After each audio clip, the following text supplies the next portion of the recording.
我们那会儿很流行的都市传说，一对情侣如果来鸡鸣寺会分手。那你带我来干嘛？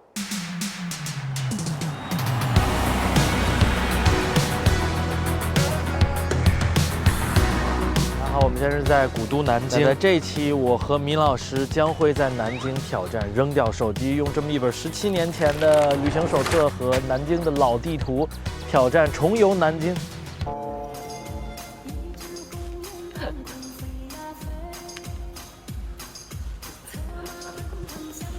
其实南京是我的第二故乡，因为我的本科是在这里上的。17年前正好是我大一入学的时候。在门子哭的哎。我不录了。恰好现在正好赶上了金陵的金秋啊，这两天真的是美的一碧。每年一到秋天，南京也就理所美成了金陵，梧桐、银杏、红叶，点缀着低调而厚重的南京。而我和米老师在11月接到了一份特殊的任务，就是记录下南京稍纵即逝的金秋，并寻找一个内心的答案。当然，既然是回到17年前，今天我们也准备扔到智能手机、GPS 电子支付、会员卡，在手机上，那不走。我们得再往前，沿着这个。用我大一时候的那个方式，带着我的太太，让她走过我来时的路。视频就靠它了，照片就靠它了。对了，好吧。那个时候没有高铁，更坐不起飞机，所以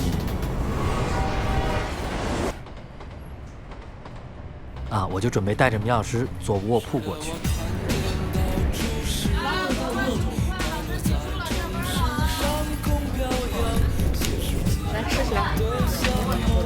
我跟你们说，坐卧铺太爽了，而且再见爱人更新了。看着综艺，看我们这一桌的吃的。从07年，然后每年都是北京的同学一起抢票坐 T66从北京到南京，这一路可能打打牌呀、吃泡面什么的，还挺快乐的。住在我上铺的兄弟。这就是我印象中的卧铺。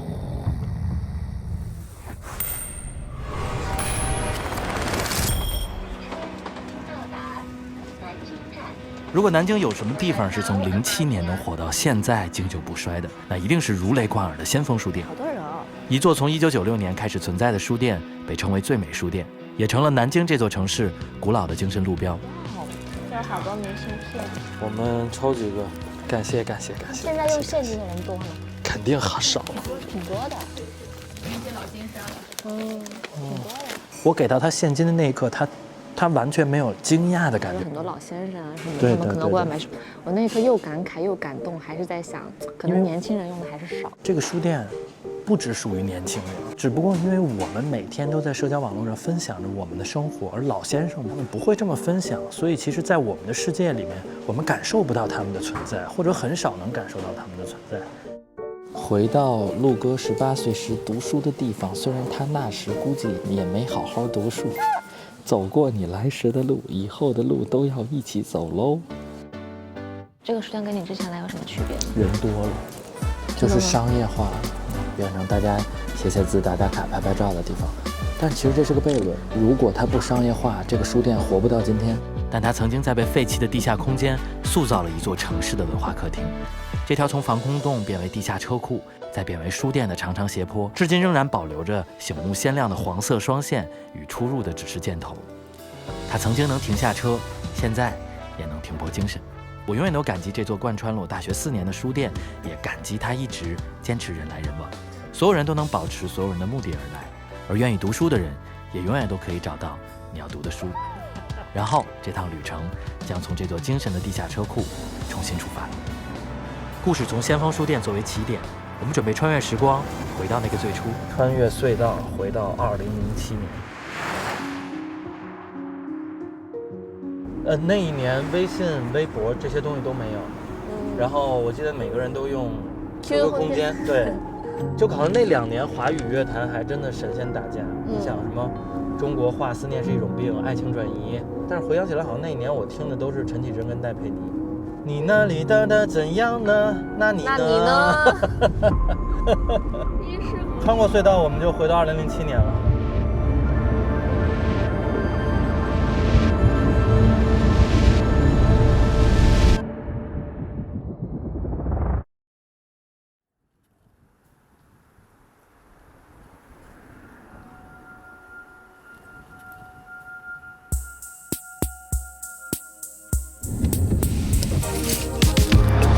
时间回到2007年，我只身一人坐着卧铺睡了一觉，就来到了南京上大学。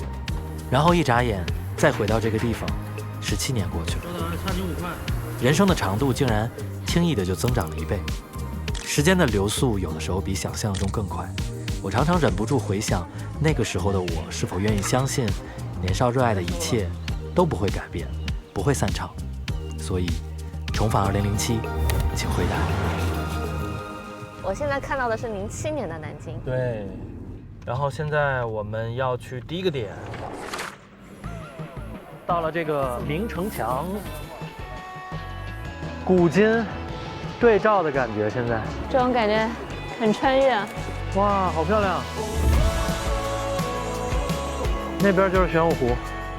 南京人对于城墙和城门是有着特殊感情的。小时候谁没在中华门上放过风筝，在台城古道上俯瞰过整片玄武湖呢？瞧瞧。问题是你在北京的时候，你上过城墙吗？北京没有城墙，北京的城墙拆掉了，北京除了地名都是假的了。然后南京的这个明城墙应该是中国保留的现在是最好的了吧？这些砖上都有字，看到了吧？就这一块砖上有9个人名，如果有问题，这9个人都玩完，相当于是当年的飞书的那个感觉。明朝是特别严刑峻法的一个朝代，低头就好，就是对。哎，没上卷 ，sorry。你这07年的人不行啊！用这种相机的感觉就是也很奇妙，就是这一瞬间你再也没有办法反悔了。开盲盒。我们的第2站是鸡鸣寺。鸡鸣寺虽说是个寺，但里面修行的却全是尼姑。为什么呢？弹幕补充呗，我也不知道。南京的寺庙多在郊区，只有鸡鸣寺在闹市里。10几年过去了，鸡鸣寺两边的樱花树都已经长大。每到樱花开放的季节，这里就人山人海，当然都是冲着拍照来的。好，3、2、1，看，我们到喽！哎，宝宝，我跟你说，我这辈子算命唯一花过的20块钱就在这儿。真的假的？算你什么了？一个人就在这儿附近拦住我，他说我长得有将军相。怎么了？还说什么了？没什么了，就是我18岁的时候的事儿。你知道吗？我找那个算命阿姨也说过这样的话，但那个算命阿姨啥也没算准。这辈子算命花过唯一的20块钱，但是米老师啊，他在三里屯找了佛道双修的，一个大师，算了个英文名叫 Nico， 花了3000块钱。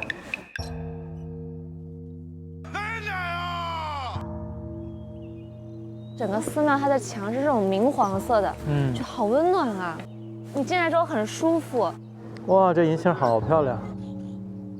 我们那会儿很流行的都市传说，不知道现在大家还会不会这么说，就是一对情侣如果来鸡鸣寺会分手。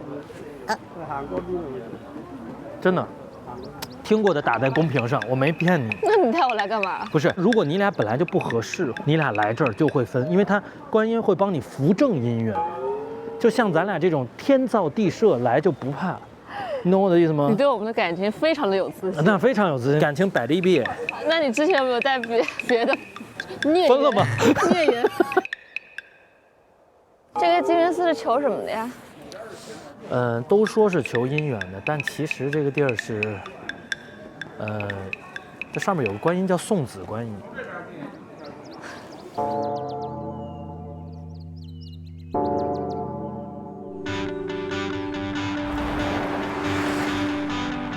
那我们的第3站就是位于中山的中山陵，从市区开往中山风景区的路上，逐渐进入山里。好了，我们现在马上就要到中山陵了。你如果问一个南京人说中山陵好不好玩，他一定会跟你说没得意思啊，他们会说我们不去中山陵，但是我们去紫金山。这两个有什么区别啊？没得区别。没得区别。我发现南京人说话说公交站台人山人海。you feel me？ 王嘉尔原来是南京人。You feeling like party on？ 3、2，好，可以。到过中山陵的人都不会忘记从牌坊开始上达祭堂的无数台阶，它一共是有392级，8个平台。我就记得大一的时候来的时候有个导游嘛，我就在旁边蹭着听。现在你们看到的是100年只有一次的新皮肤啊，上面是3D 打印出来的这个照片，然后呢，它是一个他说100年只有一次。等于是我爬上去之后，并看不到真正的这个陵。但是你能从上往下，我会给你一个惊喜。走，1、2、3、4、5。好，多少节了？194。来，你从上往下看，见证奇迹的时刻。我闭上眼睛了。3、2、1，转。你看底下，宝宝，你现在看得到一个台阶吗？一个台阶也看不到，看到的只有8个平台。哇，当年18岁的我被震惊了，给我一点小小的震撼。就合着刚刚白爬了。看到了吗？哇，超级限定版中山陵。走吧，下一站音乐台。音乐台就是比较中西结合的那种建筑风格，有一些希腊的这种感觉的建筑，然后但是它又结合了中式江南园林的那种感觉。就你看到后边的那个会有一个照壁嘛？我的妈呀，这么多人！天哪！我感觉07年来都没啥人。这里的人比鸽子还多。大家看一下这个阵仗，像不像今天有音乐会？就是马上要开场了，而且是。这还有假的，哦，这是他们的道具。哇，你看那个鸽子肥的，看宝宝看，天都没脖子了。你之前来的时候有这么多鸽子吗？鸽子的数量没怎么变化，就是人在变。17年后的南京，就算是人满为患，但只要镜头抬高1寸，这座城市的美就从未改变。无论是从前到现在，梧桐大道的4季流转，叶子落下生长，我们爱的都是它本来的模样。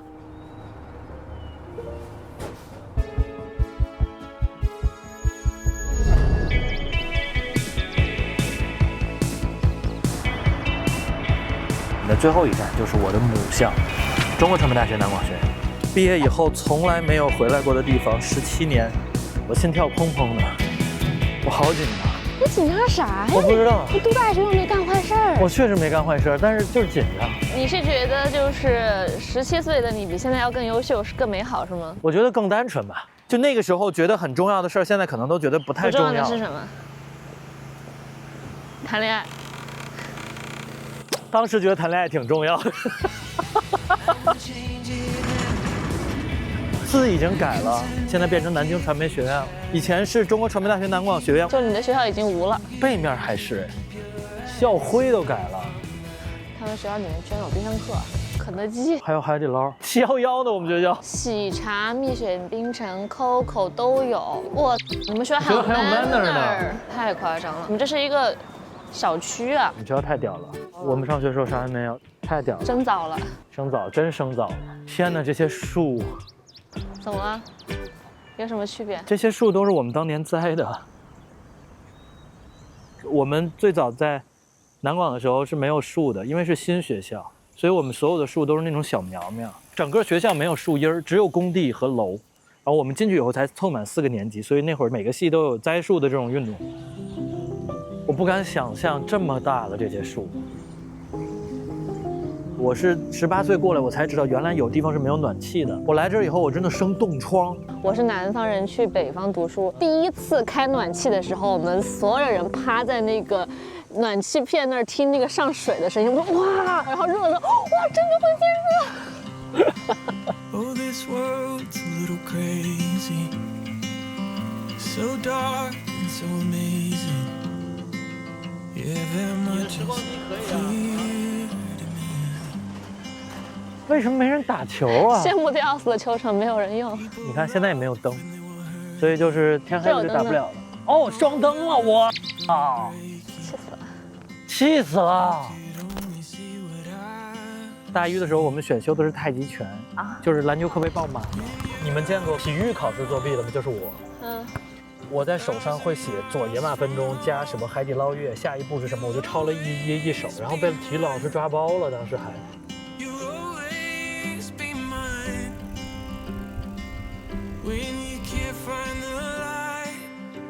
我就记得有一年我们喝多了，就躺那操场躺了一晚。宿舍没有门禁吗？啊，跟阿姨搞好关系就行了。阿姨就是你可以晚回来，但你不能带电视台。我看看这什么呀？这就是斗兽场啊，这就是大家在这演出的地方。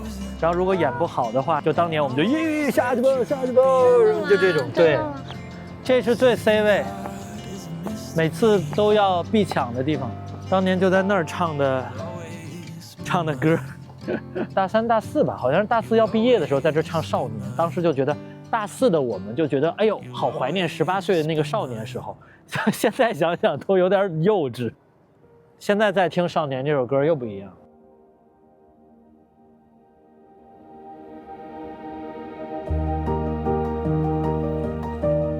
那边就是我们拍毕业照合影的地儿。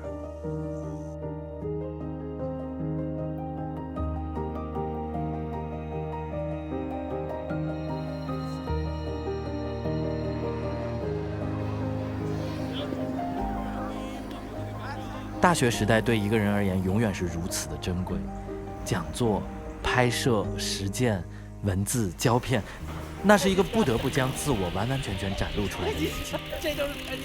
我们广播电视系跟语言传播系是一个宿舍，然后他们是每天对着树会哼哼哈嘿，巴拉摆了标了兵了奔了北了跑，炮了兵了兵了排了北了奔了跑。自由与文明中说，何为大学？人类先锋，这是一种鼓励自我充分生长的精神，因为这里容得下，不对。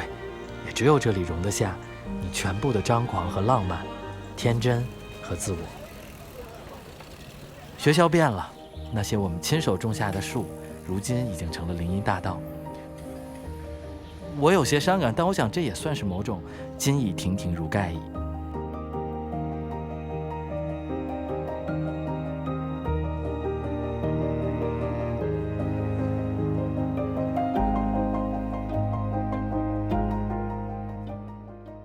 当年相熟的老师和辅导员都已经离职，但牛肉饭的老板和老板娘还在，至少他们证明我的来路。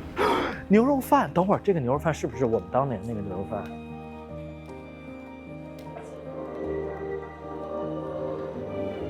我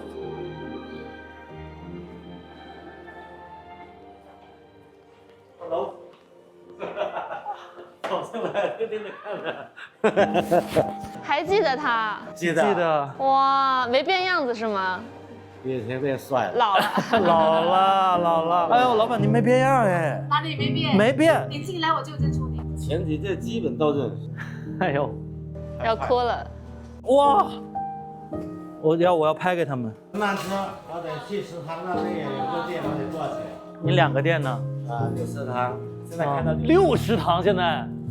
你们现在，我们那会儿就20堂。以前那种话还好，大家人与人之间的感情都特别深厚。那会儿一个是大盘鸡，一个是牛肉饭，每天吃。没变。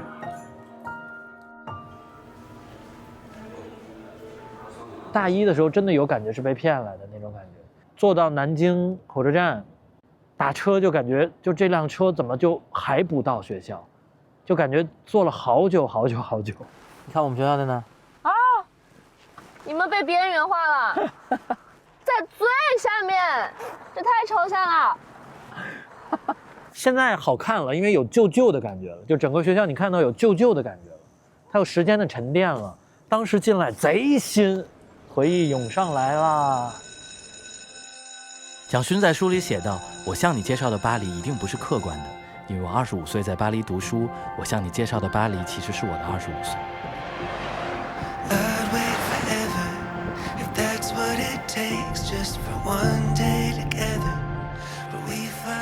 重回南京，带太太回到我上学的城市，却发现17年物是人非。音乐台的鸽子肥得快飞不动了，中山陵成了打印的版本。相信每个属于我们各自18岁的城市都有着独特的意义，因为那里存放着自己最柔软也最有生命力的时光。我会一直爱它，尽管总也难免失去一些喜欢的锚点。重返2007，南京并未曾将我的35岁拒之门外，它只是成为了我梦想的原点，好好的保存着我最初的热爱。我们必须回到过去，审视时间，也审视自己，因为只有理解过去，才能理解先锋从何而来。这样，或许我们也才能从现在动身，通往未来。